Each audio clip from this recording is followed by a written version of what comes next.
Well, everything's getting awful dusty. Everything is just full of dust. Artemis 3, NASA's mission to return humans to the moon for the first time since 1972.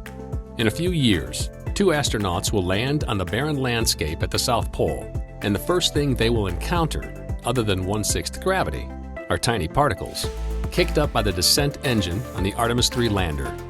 And there will be lots of it. And there is no avoiding a simple fact: NASA and even commercial space missions will face an invisible threat to any spacecraft, rover, or lunar outpost.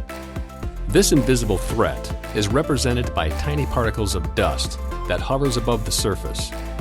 But this is not any ordinary dust, but ground up lunar rock, regolith.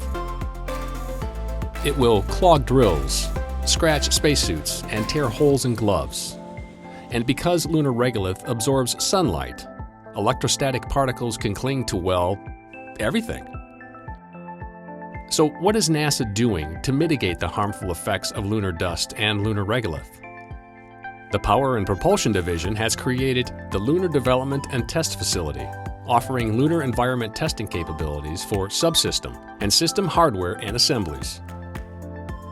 The facility will test 3 main areas: spacesuits, spacecraft components, and mechanisms with moving parts and joints.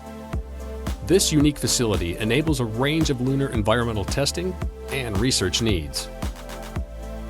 The facility encompasses a 15-foot dirty thermal vacuum chamber, a 3-foot dirty thermal vacuum chamber, a dust containment and preparation lab, and a component test lab with dust box and bell jars.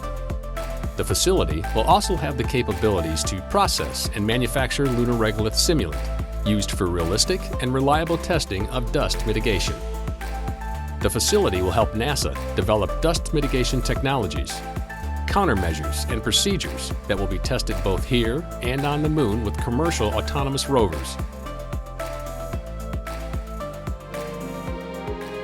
Dust is difficult. Okay? Yep.